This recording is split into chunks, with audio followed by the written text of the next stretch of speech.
이제 나오겠다는 거죠. 오픈스택은 뭐예요? 클라우드 시스템을 구축하기 위한 표준 플랫폼이라고 제가 얘기를 했어요. 그죠? 오픈스택이라고 있다고. 기억이 나실지 모르겠지만 얘기했습니다. 그래서 오픈스택이라는 게 있는데 그럼 그 정도만 가지고 쓸 수 있느냐? 그렇지 않다는 거죠. 오픈스택에는 안에 구조가 있어요. 클라우드 시스템을 운영하기 위한 최소한의 구조가 있어. 그 구조를 우리가 기억을 다 해서 외울 수 있느냐? 못 외워. 그러니까 제가 어떻게 알았어요? 그럼 클라우드 시스템을 운영하려면 뭐가 필요하지? 클라우드 시스템을 처음 구축하려면 뭐가 필요할까? 과금 시스템도 있어야 되고 미터링 시스템도 있어야 되고 프로비저닝도 있어야 되고 멀티 테넌시도 있어야 된다. 그래서 여러 가지 솔루션들이 복합해서 다중으로 구성될 수 있게 다양하게 그런 것들을 구현할 수 있도록 해놓은 것이 오픈스택이다.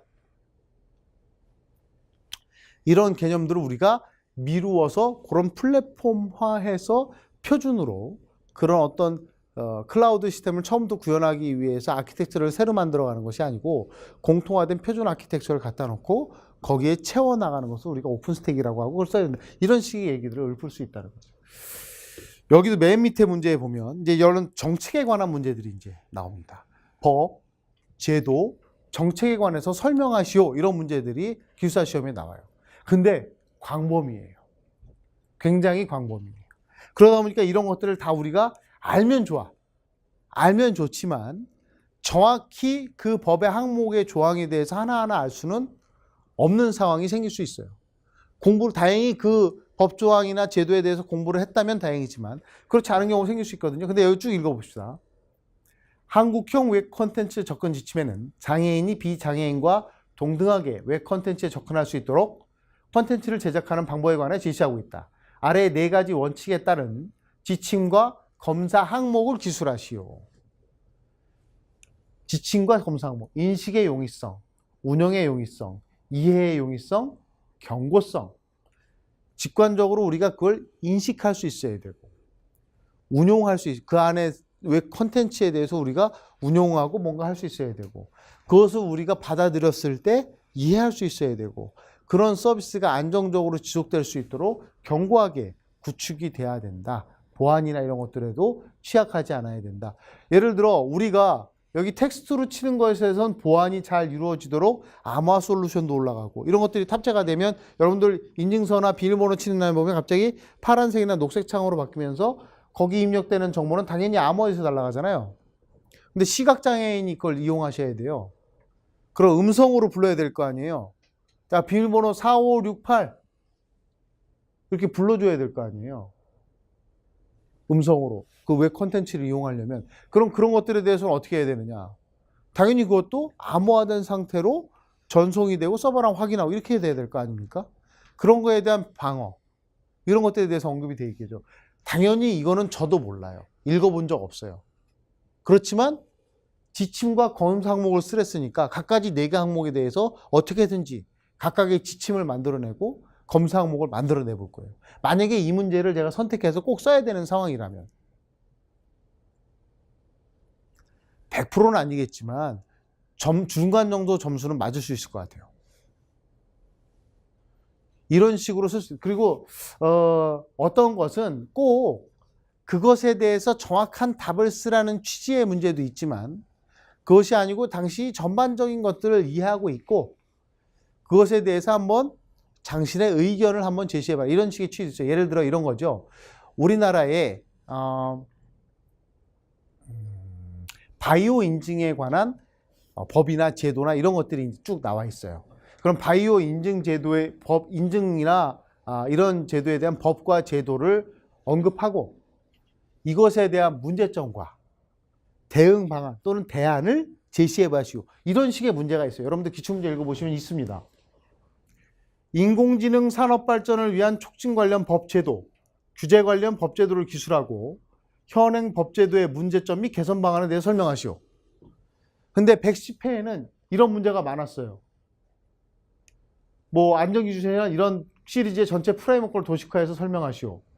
이거 외에도 다른 어떤 법제도에 관련된 문제가 2-3문제 정도 출제가 됐어요. 110회에는.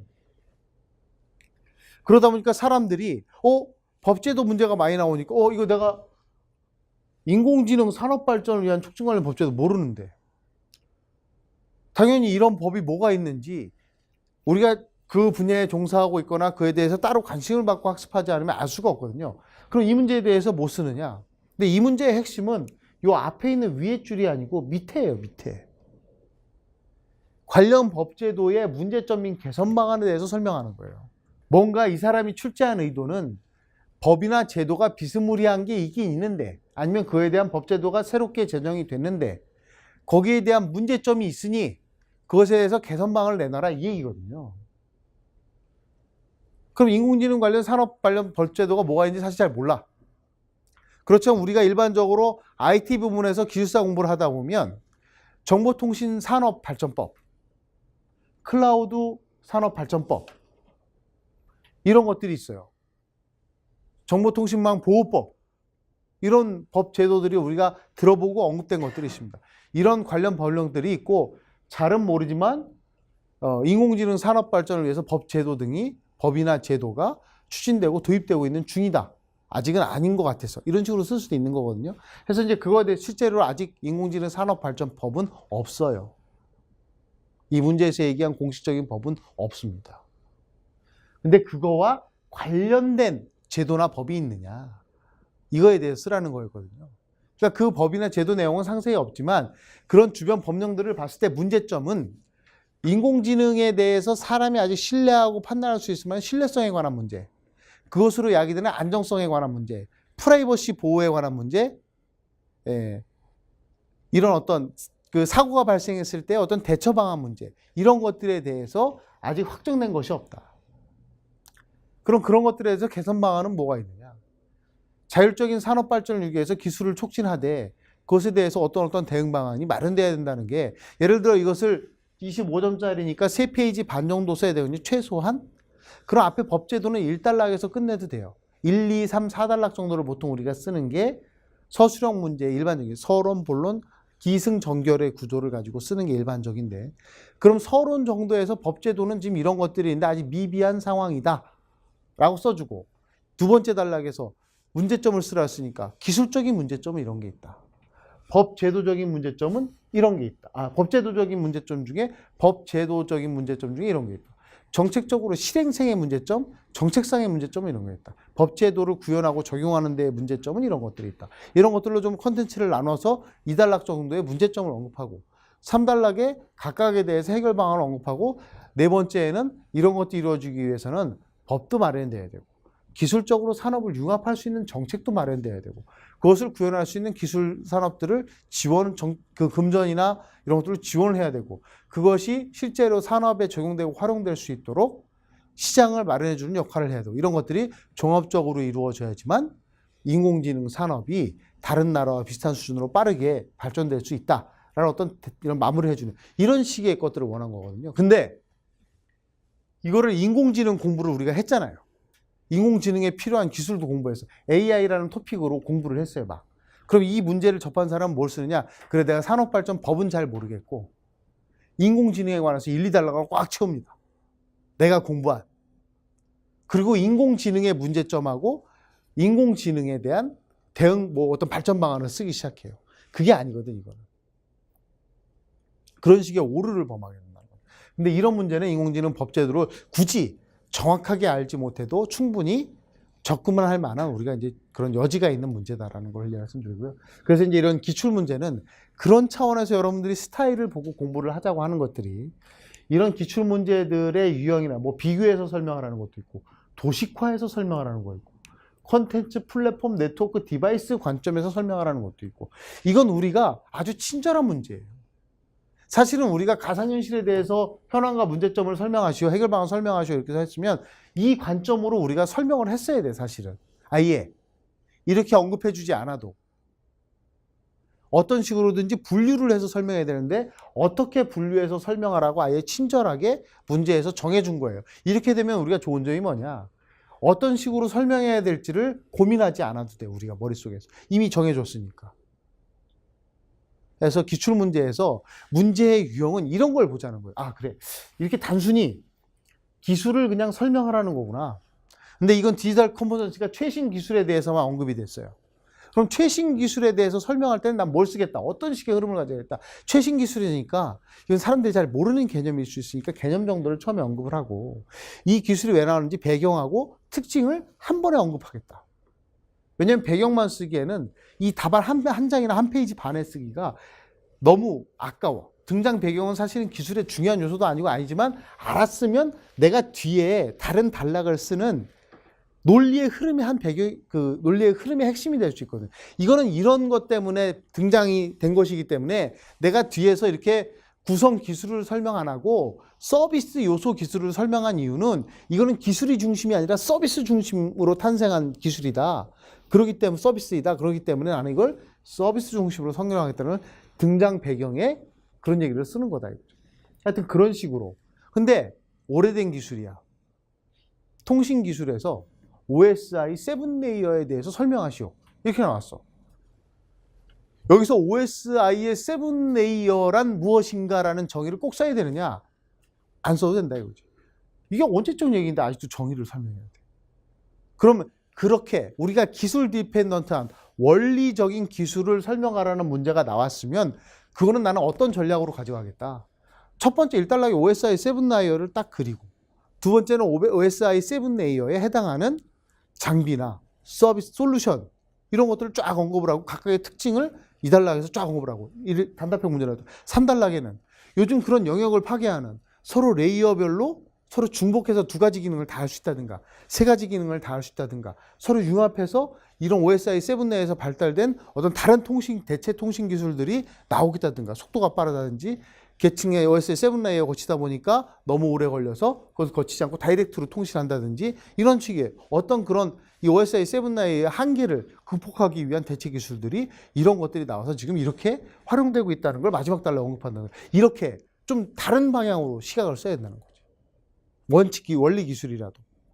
당연히 기술의 원리에 대해 설명하고 어떤 식의 우리가 응용되고 활용되고 있다는 걸 쓰고 그것이 어떤 식으로 변형되고 단점들이나 문제점들을 극복해서 활용되고 있는지 새로운 기술로 나타나고 있는지 이런 것들에 대해서 써주는 것이 필요하다. 즉 똑같은 설명하시오 문제지만 기반 기술이 되는 것, 최신 기술이 되는 것, 응용 기술에 대한 것, 서비스에 대한 것에 대해서 설명하는 논리 구조가 한 페이지에서 한 페이지 반을 쓰는 거지만 다르다는 거죠. 서술형도 마찬가지. 비교하는 문제인지 비교하는 문제도 동등한 기술을 비교하는 게 있고요. 서로 어떤 한 기술 내에 구성 요소를 비교하는 것도 있고 옛날 기술하고 현재 기술 아니면 현재 기술과 미래 기술 이런 것들을 비교하는 것들이 있어요. 왜 이렇게 비교하라고 했는가? 그것에 따라서 비교 논리도 달라져요. 이렇게 동등한 기술이면 상호 대체제인지 서로 보완하는 기술인지 이거에 따라서 설명하는 내용도 또 달라지겠죠. 해서 그런 문제의 유형을 다양하게 바라보고 실제로 여러분들이 공부를 하실 때 이런 방향성으로 공부를 해야겠구나 하는 것들을 좀 파악을 하셔야 되는 것 때문에 반드시 기출문제를 보시라는 거예요. 이거는 디지털 컨버전스에 해당하는 토픽이고 이건 데이터베이스 토픽이고 네트워크 토픽이고 시스템 토픽 이걸 분류하라는 게 아니에요. 그거는 다 해놨어. 기술사들이 앞에서. 여러분들이 안 하셔도 돼요. 보고 그냥 하시면 돼요. 근데 문제의 유형만은 본인 것으로 만들어. 그 문제의 유형을 이제 파악을 했어. 그래. 똑같이 설명하시지만 이렇게 다르구나. 그래. 내 문제의 유형을 파악을 했어. 그럼 그 다음번에 뭘 해야 돼? 문제의 유형별로 논리의 흐름을 만들어 놔야지. 나는 이런 스타일의 문제에는 이런 논리 흐름으로 답안을 쓰겠다. 보고서를 쓰겠다. 준비를 해놔야죠. 그럼 딱 가서 이런 문제가 딱 뭐 하나 나왔어. 가상현실 센터의 문제점과 해결, 문제점 해결 방안. 나 문제점 해결 방안에 대해서는 이런 논리 흐름으로 가겠다고 썼어. 1단락에는 무조건 그 기술에 대해서 간략히 쓰는데 그 기술이 한계가 가진 한계점을 대해서 언급을 할 거야. 2단락에 1단락에서는 문제점을 쓰는데 이렇게 쓸 거야. 해결 방안 쓸 건데 이렇게 쓸지 아니면 2단락에서는 기술적인 문제점과 기술적인 해결 방안을 쓰고 3단락에서는 정책적인 문제점이나 아니면 다른 기술과의 충돌로 인한 문제점을 쓰고 그거에 대한 해결 방안을 쓸 거야. 4단락에서는 그런 문제점이 해결되고 전반적으로 이루어지기 위해서는 어떤 생체계가 이루어지면 이런 문제들이 자연스럽게 해결이 되고 산업이 좀 더 융성해 줄 수 있는지 큰 그림을 그려서 결론을 낼 거야. 라고 내가 논리를 미리 만들어 갔다고 생각해 보자고요. 그럼 이 문제를 쓸 때 여러분들이 시간을 들이는 게 2가지예요. 하나는 기술에 대해서 기억이 나질 않아서 분명히 들어본 토픽인데 기술에 대해서 기억해내느라고 하나. 또 하나는 다른 기술하고 뭔가 융합을 해서 써야 되는데 어떤 기술하고 융합을 해야 될지 고민하는 그 시간이 하나 있고, 두 번째는 논리의 흐름으로서 이 단락을 어떻게 잡아갈까. 문맥의 흐름을, 내가 답안의 흐름을 어떻게 잡아갈까가 또 하나의 고민의 시간이에요. 근데 그걸 고민하다 보면 시간이 흘러가. 시간은 제한되어 있는데. 근데 논리의 흐름을 미리 만들어가면 내가 머릿속에 정리한 콘텐츠를 그 논리의 흐름에 맞게 정리만 해내면 되는 거야. 그러면 내가 고민할 시간이 반으로 줄어들어요. 그래서 여러분들이 마지막에 기술사 시험에 합격할 때쯤 되면 어떤 식으로 되느냐. 문제를 일단 골라. 처음에 탁탁탁탁 이제 문제 6문제 중에 4문제를 고르는 게 서술형은 6문제 중에 4문제를 고르고 나서 첫 문제 딱 쓰면 문제하고 이제 문제를 이렇게 요약해서 적는, 위에 한 줄 정도 적어야 돼요. 요약해서 적으면서 머릿속엔 이미 논리의 흐름에 내가 공부한 200개, 300개, 많게는 500개의 토픽 중에 이건 어떤 토픽이 연관해서 내가 써야겠다는 게 머릿속에 툭툭툭 떨어져서 서너 개 정리가 되고, 첫 번째 1. 뭐뭐뭐로 인한 가상현실. 이렇게 이제 첫 번째 제목을 쓰는 순간 안에 컨텐츠들을 서론, 본론, 결론, 기승전결 구도에 어떤 식으로 논리 흐름을 가고 어떤 컨텐츠를 담아놔야겠다는 게 다 끝나 있어야 돼요. 손으로는 쓰면서 머릿속엔 정리하고 머릿속엔 그 결론이 이미 나와 있으면 그러면 그때 기술사 시험에 합격할 수 있다고 합니다. 그러니까 다 정리하고 다 틀 만들어 놓고 쓰는 게 아니에요. 그거 쓰는 동안 순간 한 1, 2분 사이에 다 정리가 되고 그 흐름이 가야지, 그래 25분 내에 쓰기도 바빠요. 그 머릿속에 내가 갖고 있던 것들을. 그런 식으로 정리가 돼야 된다. 그러니까 반드시 기출문제를 분석해서 이런 스타일의 최근에 문제가 있었고, 이게 옛날에도 나왔는데 또 나왔네. 왜 나왔지? 이 논리 흐름은 뭐지? 이것에 대해서. 근데 한 번에 안 돼요. 이것만 가지고 고민하는데 1년 걸립니다. 논리 흐름만 가지고. 문제 유형을 여러분들 나름대로 분류를 해놓고 그때그때 필요할 때마다 이건 이런 식으로 우리가 논리 흐름을 잡으면 좋겠는데 1단락은 이렇게, 2단락은 이렇게, 3단락은 이렇게, 4단락은 이렇게 해서 계속 정리하다가 또 수정하고 이거 말고 이런 유형도 하나 파생돼서 나올 수 있겠네. 파생되는 유형 하나 만들었고 또 논리 흐름을 정리해보고, 어떤 특정 토픽 하나하나마다 답안을 정리해보라는 게 아니에요. 전에 초창기에 공부할 때는 토픽 하나를 갖고 단답형, 그러니까 용어형, 1교시형으로 한 세트, 서술형으로 한 세트, 답안을 한 세트씩 미리 작성해놓고 그걸 가지고 열심히 연습하는 게 유행했던 시절도 있어요. 그런데 문제가 그렇게 안 나와. 여기 가상현실 생태계 현황에 대한 문제점과 해결 방안을 쓰죠. 그럼 이게 가상현실 기술에 대해서 쓰란 얘기입니까? 여기에 가상현실의 기술에 대한 얘기는 한 줄도 안 써도 돼요.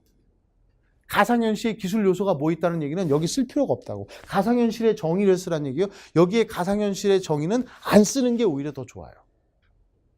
가상현실의 생태계란이 오히려 적합한 얘기예요.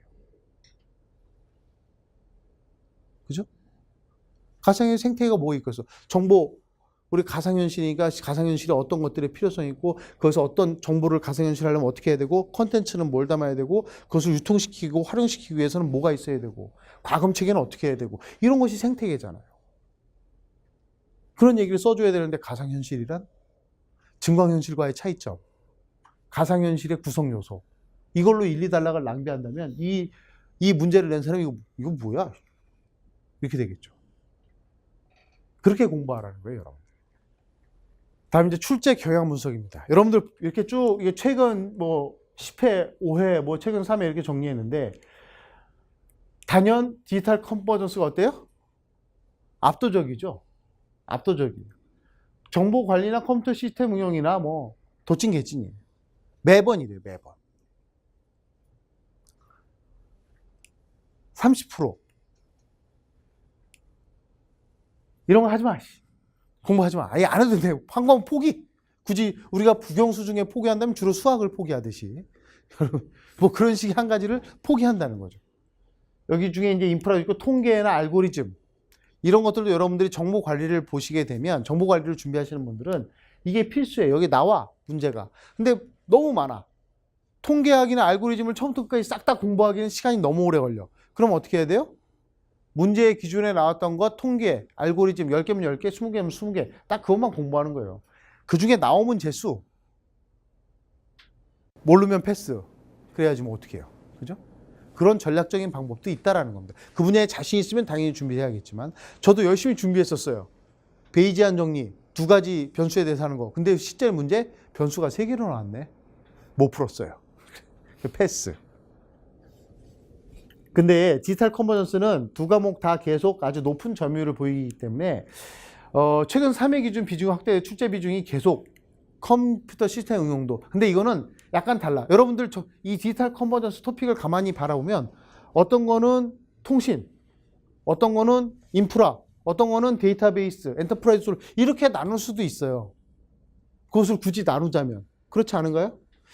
자, 그러면 우리가 이게 처음 나온 기준으로 3년 지나면 인프라로 주자. 디지털 컨버전스에서 빼고. 이렇게 협약이 되어 있느냐, 기준이 있느냐, 그것도 아니야. 제가 말씀드렸죠. 가상현실에 대해서 설명하시고 이번에 111회 문제 나왔는데 몇 회도 나왔다고? 56회도 나왔고 56회.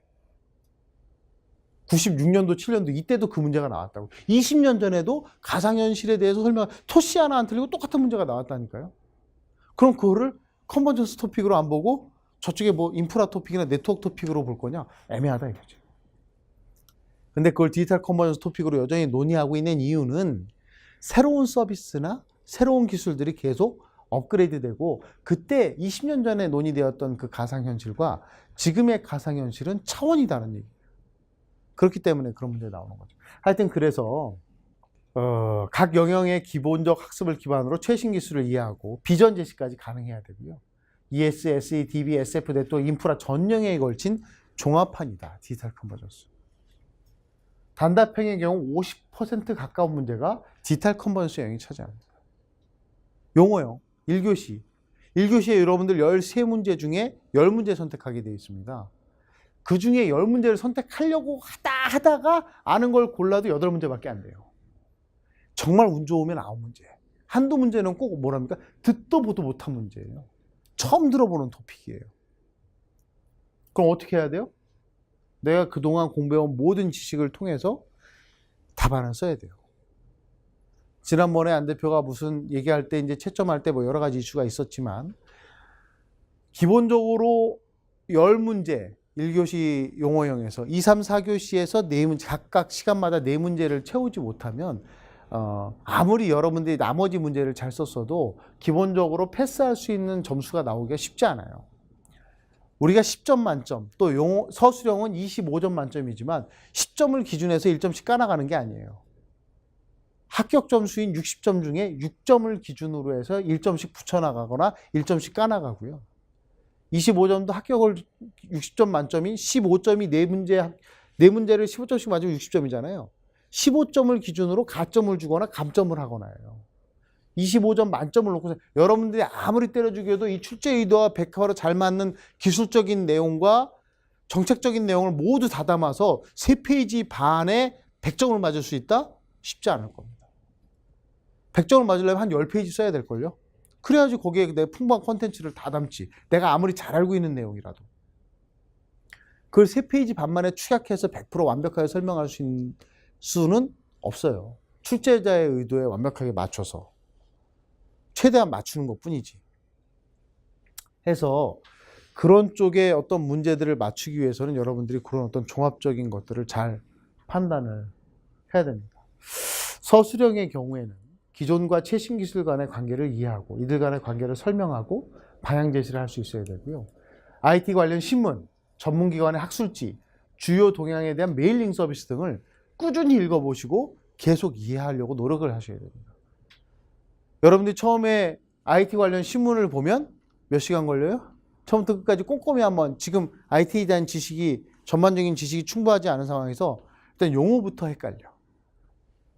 약어부터 하나하나 찾아봐야 돼요. 근데 그렇게 한 달 정도 꼼꼼히 좀 챙겨보시면 한 달 정도 지나면 한 30분이면 충분히 탐독이 가능하고요. 한 2달 정도나 6개월 정도가 한 10분이면 이 중에 이거는 내가 봐야 되는 내용이구나. 이건 내가 버려야 되는 내용이구나 하고 쭉 보실 수 있어요. 하여튼 이런 식으로 출제 경향은 중요하다. 학습 전략인데요. 차이점, 두각 배경, 향후 발전 방향까지 제시해야 돼요. 기존 기술, 인프라 기술은 그 기술에 대해서 잘 설명할 수 있으면 돼요. 근데 디지털 컨버전스는 달라요. 그런데 거기다가 출제 비중은 제일 높아요. 종합적인 지식 요구판이기 때문에 그래서 여러분들이 공부하시기 가장 힘들어하는 영역 중에 하나가 이 영역이에요. 강의하기도 제일 힘들어요. 저도 안 해본 영역이 많고 새로운 거 계속 공부해야 되니까. 그래서 별 5개 중에 둘 다 별이 5개예요. 시스템 응용이나 정보관리나 중요도 더 있으면 더 주고 싶지. 다른 데는 보면 왜 데이터베이스 그러면 1개 반, 2개 이렇게 들어있죠? 여러분들 기존에 강의 들으실 때 이거 표 똑같이 나왔을 거 아니에요, 그죠? 5개, 2개 다. 그래서 여기 그 담당하는 교육 진행, 주진행자가 연락이 왔어, 저한테. 이거 둘 다 별 5개 맞습니까? 처음 봤거든. 별 5개 맞습니다. 가장 중요해요. 여러분들이 앞으로 학습 시간을 배분하는 데 있어서도 여러분들이 또 하나 이제 기출문제 분석을 해서 이제 교육을 세우면 여러분들이 6개월이면 6개월, 1년이면 1년 한정된 시간 내에 공부를 하셔야 되잖아요. 당연히 계획이 있어야 되죠. 몇 번 반복하겠다. 시험 문제는 어떤 주관식 써보는 건 어떻게 하겠다. 모의고사 시험은 어떻게 전략으로 내가 봐보겠다. 이런 것들에 대한 것들이 계획이 필요하겠죠. 그 중에 시간 배분을 한다면 가장 많은 시간을 배분해서 학습 시간을 투자해야 될 게 당연히 가장 많이 나오는 거에 대해야지. 나는 엔터프라이즈 솔루션이 해본 적이 한 번도 없어갖고 그게 그렇게 이해가 안 돼. 난 소프트웨어 공학은 학교 다닐 때도 안 배워서 일부러 도망 다녔는데 그거 해야 돼? 그거 해 뭐 한 2달. 내가 책 처음부터 다 사가지고 용어 공학이고 뭐고 다 사가지고 내가 그것만 공부한다. 안 된다 이거지. 디지털 컨버전스 시험 문제 많이 나온다고 분명히 했는데 여기에 가장 많은 시간을 투자해야죠. 가장 많은 토픽을 할애해야 돼요.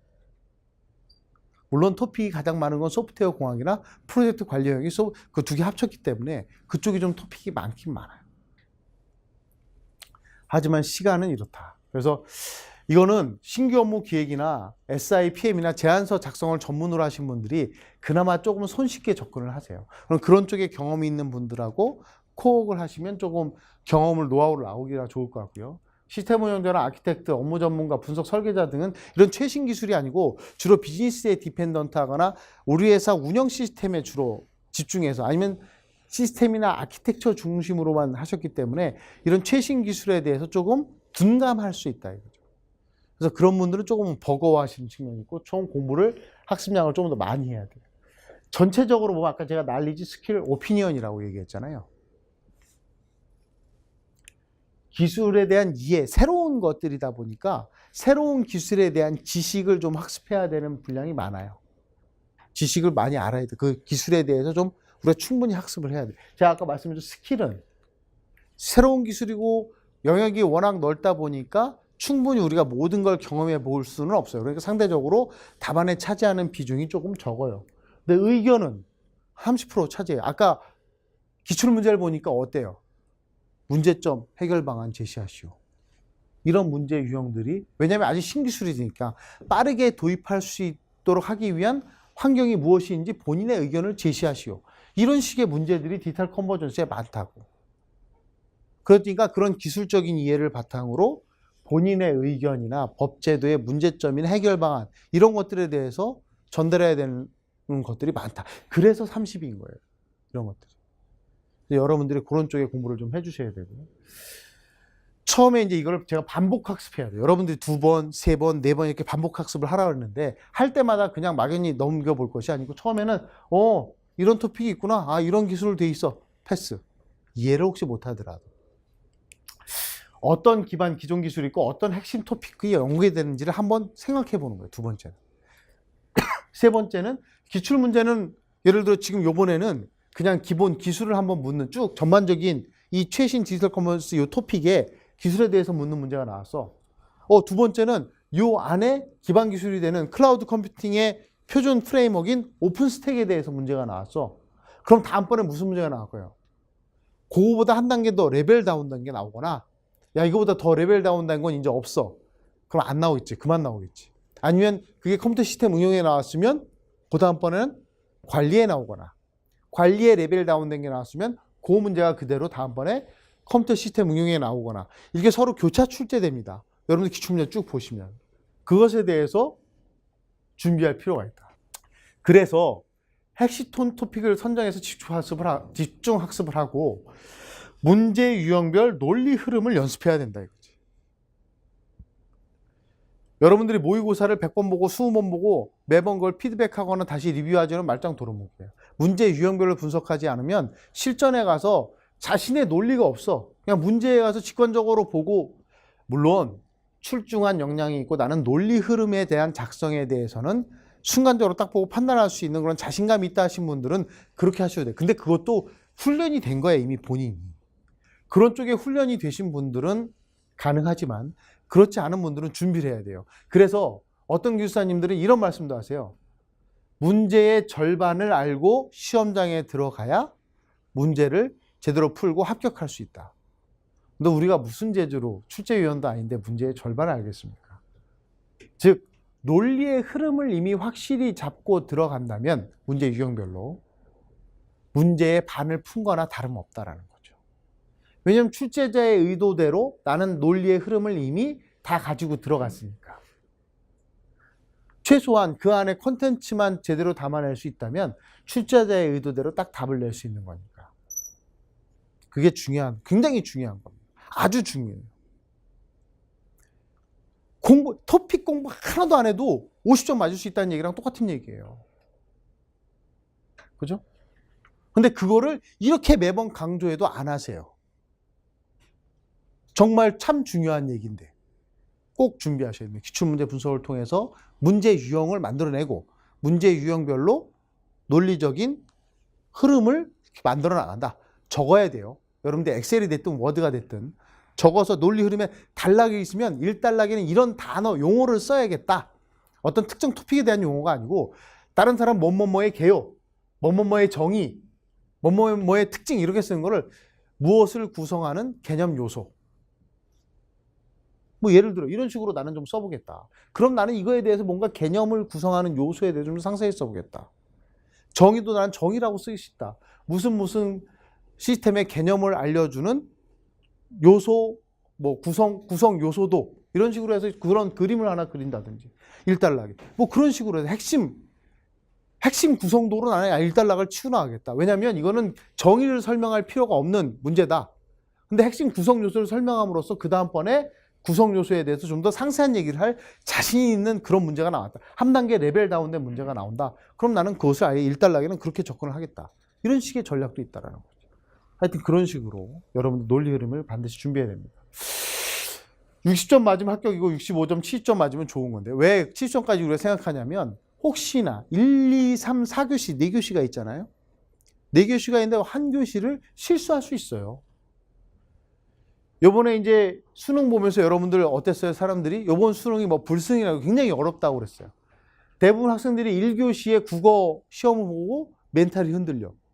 너무 지문이 길고 내가 기존에 풀어본 영역과 다르고 새로운 이슈들이 도출이 됐고 문제 유형도 좀 바뀌고 어려운 것들이 나와서 이거 내 시험 망쳤구나. 이거 어떡하지? 고민하기 시작합니다. 그럼 2교시부터 잘 볼 것도 1교시에 대한 걱정 때문에 기존에 잘하던 과목들이 흔들리면서 기술사 시험도 똑같아요. 원래 1교시가 제일 어려워요. 1교시에 여러분들이 모르는 문제 일부러 낸 거예요. 그게 당연한 거예요. 다른 사람도 똑같아요. 그걸 얼마나 슬기롭게 잘 극복하고 비슷한 나의 컨텐츠들을 채우느냐의 싸움이지 다 망쳤다고 1교시는. 2교시 또 망쳐요. 어쩔 수 없어요. 왜? 서술형으로 갑자기 처음 접근하다 보니까 나의 논리 흐름을 충분히 펼치기 아직 워밍업이 덜 됐어. 점심 먹고 3교시 또 망쳐요. 밥 먹고 졸려갖고. 이게 힘들어 이제. 4교시 완전 진이 빠졌어요. 마지막 뭔가 힘을 다 짜내서 4교시 시험을 봐보지만 힘든 건 마찬가지예요. 모든 교시가 그래요. 다른 사람도 똑같아요. 거기서 누가 조금 더 힘을 내고 끝까지 자기가 만들어놓은 논리 흐름을 유지해주고 자기가 공부한 콘텐츠를 표현할 수 있느냐의 싸움이다 이거죠. 그리고 여러분들이 1교시 용어형, 2교시 시험 문제 이렇게 나오잖아요. 그럼 그 문제 출제위원들에 대한 스타일이 나와. 단답형도 가만히 봐보면 그냥 딱 용어만 써준 문제가 있고 설명하시오 이런 문제가 있어. 스타일이 사람들이. 설명하시오. 이 사람들은 뭔가 좀 친절한 사람들이야.